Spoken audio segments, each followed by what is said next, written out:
Hello, Jigs and Ghouls.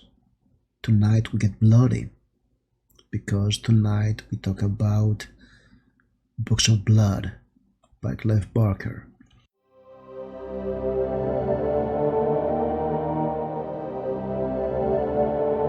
And you know what? It's kind of hard to pick one story out of the Books of Blood, especially Volume 1. Here is my copy, Greek edition from the early 90s. My favorite story from the Books of Blood is not from Volume 1, but Volume 1 is definitely my favorite volume of the Books of Blood. So yeah, I had to make tough choices. So at the end I said to myself, you know what, just pick the best story. The story everybody agrees that is great. And so today we'll talk about In the Hills, the Cities by Clive Barker. And that's quite an interesting story. If you've read the story, you know what makes it tick, and we'll go deep into spoilers. If you don't, if you haven't read the story, listen to what you'll do.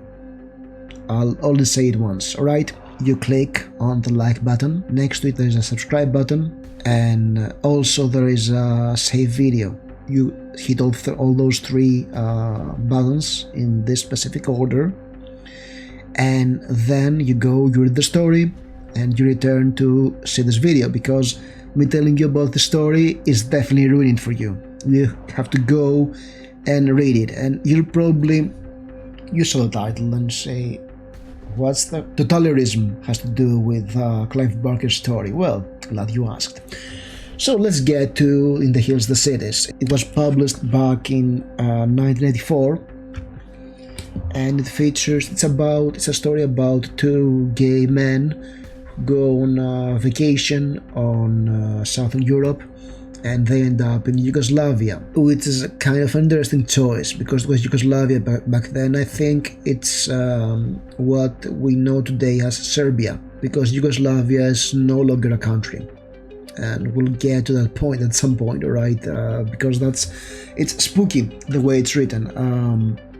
We have those two gay men who are on vacation, but their vacation, their honeymoon period is over because they're annoyed at each other. Nick is the artistic and the sensitive one, and Jude is the reporter who is combative. He's an ardent right-winger, and he's very argumentative, so they don't gel well. And the story starts with them in a car. They argue with one another, and at some point they stop the car because Mick wants to go and see a church, and Jude is sick and tired of sightseeing churches in Italy and Yugoslavia. So they stop the car, they get out, and they have sex. And this story is where a lot of straight boys like myself first read a scene of two men having sex. It's not like diverse authors happened in young adult in 2015. Everybody cool used to read Clive Barker and Chuck Palahniuk back in the zeros and the 90s. So yeah, and they were both gay men. So after they just make up for a while because yes, they had their fun, and the tension is over, and they reconcile with each other. They spend the night in a hotel, and then the next day they keep traveling, but they get lost. And this is where the cities come in, because we have those two cities with very Yugoslavian names. I cannot recall right now. There is Poplac and there is Podujevo. These two cities that they have a custom. Every 10 years they go in the nearby hills and they fight, but they fight in a very peculiar way, because what they do is they form giant structures. They strap together the residents of the entire city, create a giant, and they fight.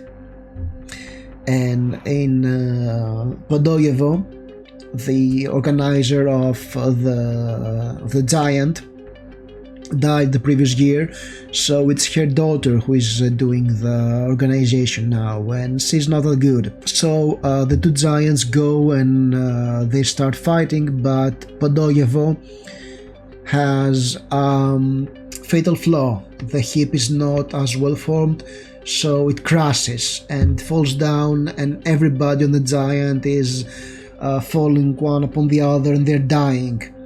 So the two protagonists actually get to the field where the battle is happening, and they see a hecatomb, not an hecatomb, it's a myriad of bodies. The city had 35,000 people, so yeah, that's 3 myriads and some, and most of them are dead.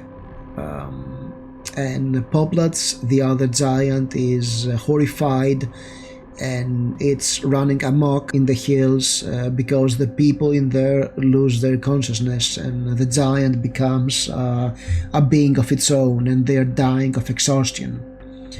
So that's quite an interesting idea. What I really like about Clive Barker, especially his short stories, is that they're very thematically packed. They're packed with themes, and they're packed with themes that are so much larger than what a horror story would aspire to contain.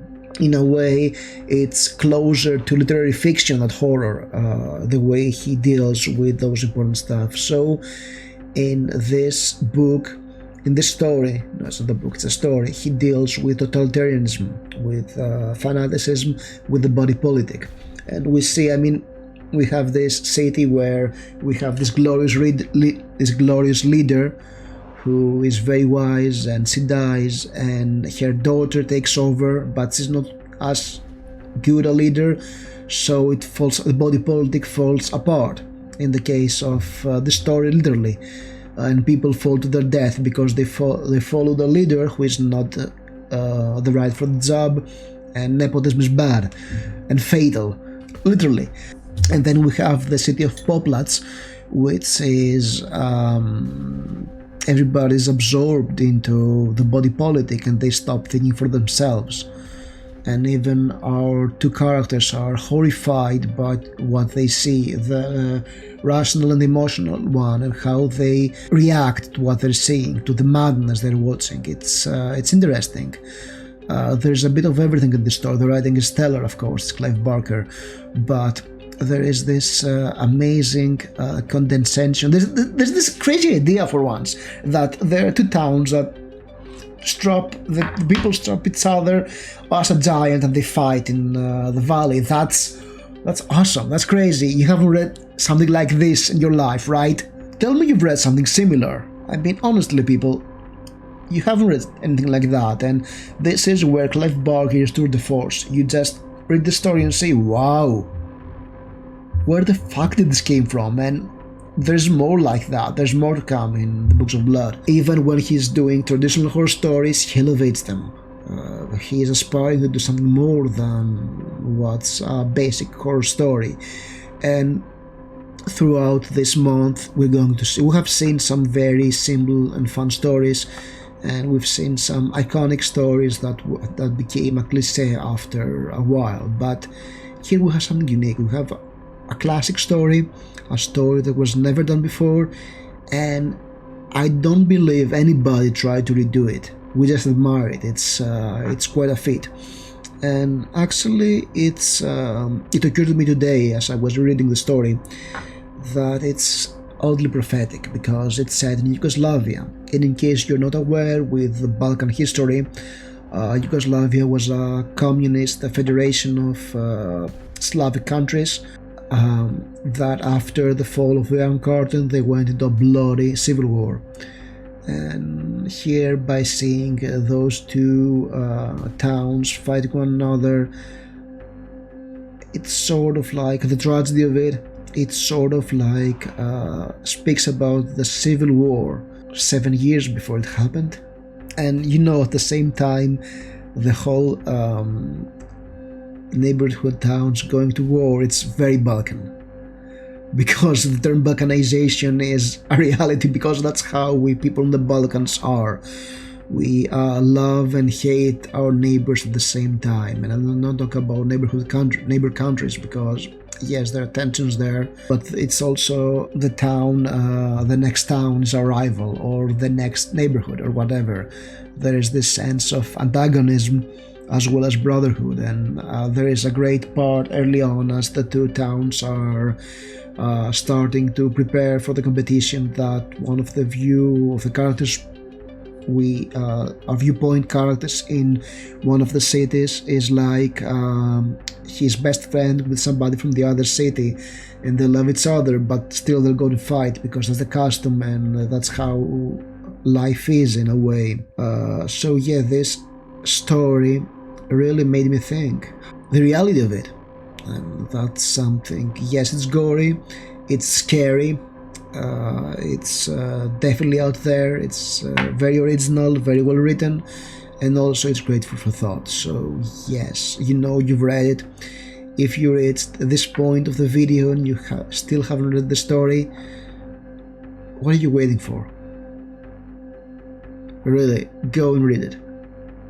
So thank you very much for listening to me ramble about this 1984 story. Thank you for listening. Don't forget, hit the like button, subscribe for more videos like that. I'll do my best to make it to 31 horror stories for October. It's kind of tough, but I'll do it. And as always, stay spooky.